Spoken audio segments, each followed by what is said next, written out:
Dagón, de H.P. Lovecraft.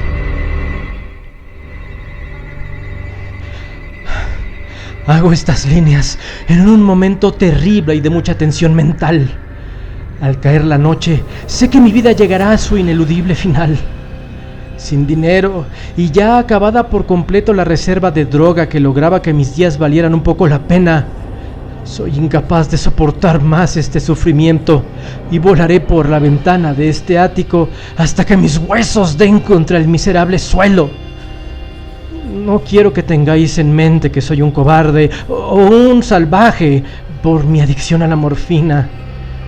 Al terminar de leer estas líneas que hice tan súbitamente, quizá podáis entender, ojalá en toda su extensión, el motivo por el que debo morir y olvidar. Fue en uno de los sitios más abiertos y desolados del Océano Pacífico donde la embarcación de la que yo era tripulante fue alcanzada por el cazador de barcos alemán. Por ese entonces, la Gran Guerra se hallaba en sus inicios y las fuerzas marítimas de los hunos aún no habían alcanzado su decadencia posterior.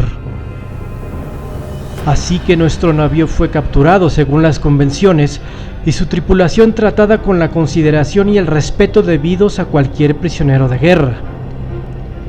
En efecto, la disciplina de nuestros captores era tan laxa que una semana más tarde logré escapar en una pequeña embarcación con provisiones y agua para varios días. Cuando al fin estaba libre y con las ataduras cortadas, no sabía mucho dónde me encontraba. No siendo un navegante experimentado, tan solo podía suponer someramente, por el sol y las estrellas, que estaba debajo de la línea del Ecuador. No sabía mi longitud y no había tierra a la vista, ni costas, ni islas.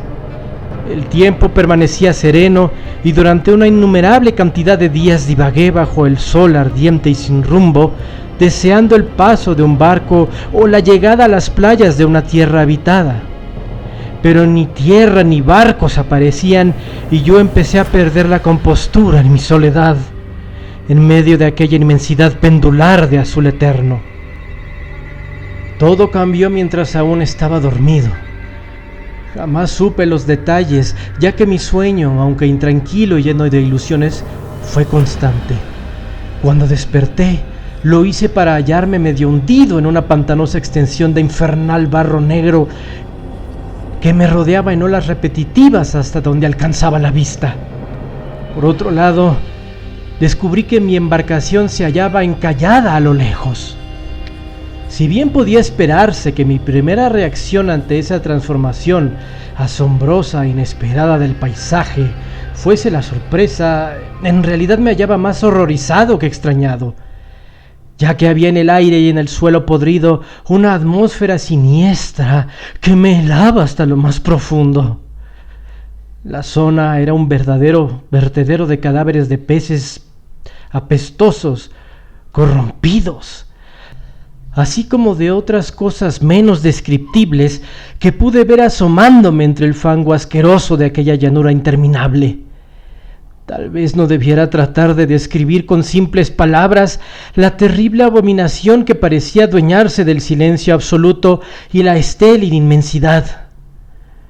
No había absolutamente nada al alcance del oído, ni de la vista, excepto una eternidad de limo negro, y a pesar de todo, la total quietud y la monotonía del paisaje me llenaban de un pánico indescriptible. El sol ardía en un firmamento que se me hizo casi negro en su maligna ausencia de nubes, como reflejando los pantanos de tinta que había bajo mis pies. Mientras me arrastraba hacia el bote encallado, entendí que solo había una teoría que podía explicar mi situación. Debido a alguna catástrofe volcánica sin igual, parte del lecho marino debía haber emergido, revelando áreas que habían permanecido ocultas durante millones de años en las imposibles profundidades del océano. Tan enorme era la amplitud de esa tierra nueva, alzada bajo mis pies, que por más que forzara el oído, no se oía el menor murmullo del oleaje. Tampoco se encontraba allí ninguna ave marina para alimentarse de los animales muertos. Durante varias horas permanecí pensando y reflexionando en el bote, que yacía de lado y prestaba una sombra ligera según el sol recorría el cielo. Al transcurrir el día, el suelo fue perdiendo poco a poco algo de fluidez, tornándose rápidamente lo bastante seco como para permitir viajar a través de él. Esa noche dormí, aunque muy poco, y al día siguiente preparé un paquete con provisiones necesario para un viaje en busca del mar escondido, así como de un rescate factible. Al tercer día descubrí que el suelo estaba lo suficientemente seco como para transitar con tranquilidad. El hedor a pescado era penetrante, pero me hallaba demasiado distraído en asuntos mucho más importantes como para preocuparme por ello, y decidido me puse a andar hacia una meta invisible. Durante toda la jornada avancé siempre hacia el oeste, guiado por un montículo lejano que sobresalía sobre las demás salientes de aquel desierto ondulado. Aquella noche hice campamento, y a la mañana siguiente todavía estaba enfilado hacia el montículo, aunque parecía solo un poco más cercano que cuando le había visto por primera vez. El cuarto día alcancé el pie del saliente al caer la tarde, que resultó ser mucho más elevado de lo que parecía a lo lejos. Tenía un valle delante que hacía aún más hondo su relieve sobre la superficie. Infinitamente cansado para subir, me dormí a la sombra del promontorio. No tengo idea de por qué mis sueños fueron tan extravagantes esa noche, pero antes de que la luna menguante, maravillosamente deforme, se hubiese elevado demasiado sobre la llanura de Oriente, me encontraba desvelado, empapado en frío sudor, decidido a no dormir más. Las ilusiones vívidas resultaban demasiado fuertes como para intentar resistirlas nuevamente, y al brillo de la luna entendí cuán idiota había sido al viajar durante el día. Sin el resplandor del sol ardiente, mi viaje hubiera sido menos agotador. De hecho, me sentí de nuevo lo suficientemente fuerte como para retomar la escalada que había descartado al atardecer. Recogiendo mis cosas, empecé a subir hacia la cima del promontorio. Ya he dicho que la monotonía eterna de la llanura ondulante producía un leve miedo en mí, pero creo que mi horror se vio acentuado cuando alcancé la cumbre del montículo y vi al otro lado de un inmenso cañón o despeñadero cuyas oscuras profundidades aún no iluminaba la luna.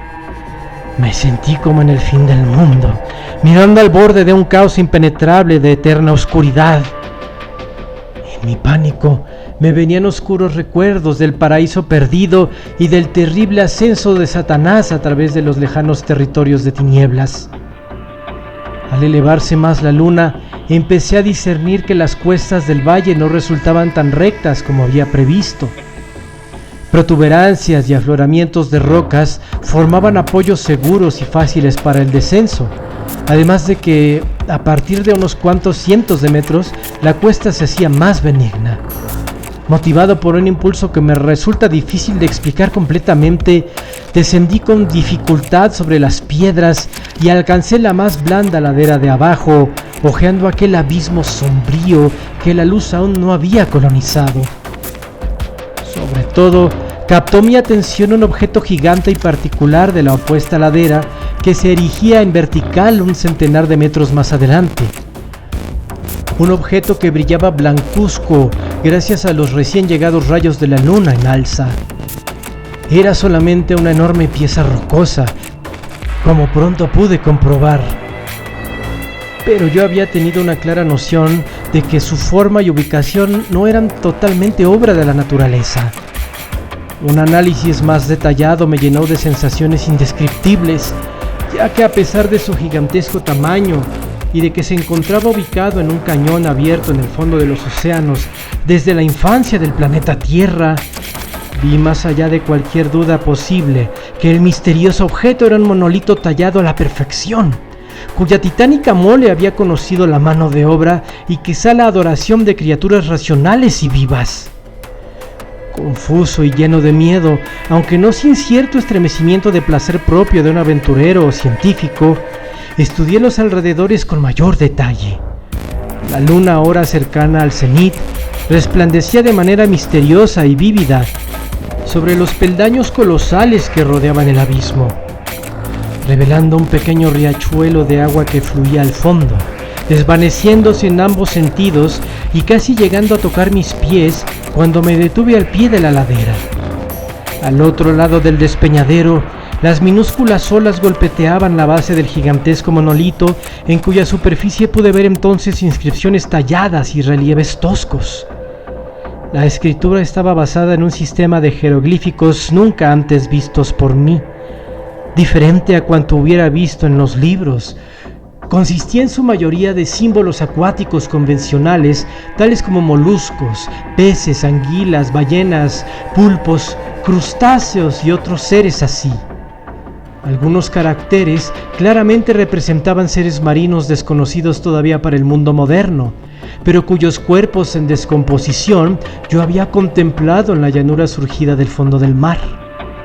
De todo lo visto, fueron los relieves pictóricos lo que más me impresionaron. Visibles claramente al otro lado del agua de por medio, gracias a su colosal envergadura, formaban un grupo de bajorrelieves cuyos temas hubieran podido despertar la envidia de Doré. Creo que podría creerse que aquellos seres representaban hombres, o al menos cierto tipo de hombres, aunque se mostraba a los seres jugueteando como peces en las aguas de alguna cueva acuática o rindiendo culto en algún santuario eterno, al parecer también bajo el agua. No me atreveré a entrar en detalles acerca de sus rostros y formas, ya que el simple recuerdo me provoca pavor. Deformes más allá de la imaginación de un Baudelaire o Poe, resultaban a grandes rasgos terriblemente humanos a pesar de sus pies y manos palmeadas, labios penosamente gruesos y flácidos, ojos saltones y nublados, así como otras características menos felices de rememorar. Cosa bastante extraña, parecían tallados sin guardar proporción con su escena oceánica, ya que una de las criaturas era retratada en actitud de cazar a una ballena representada apenas un poco más grande. Me di cuenta de su deformidad e inusual estatura, pero inmediatamente decidí que se trataba simplemente de los dioses imaginarios de alguna tribu primitiva de marineros o pescadores, una tribu cuyo último antepasado había desaparecido antes de que surgiera el primer descendiente del hombre de Piltdown, o tal vez incluso del Neandertal. Horrorizado por este repentino vistazo a un pasado mucho más alejado de la imaginación del más curtido de los antropólogos, estuve meditando mientras la luna vertía misteriosos reflejos en el silencioso riachuelo que había frente a mí. Entonces, pronto lo vi, con tan solo un suave salpicar indicando su llegada a la superficie.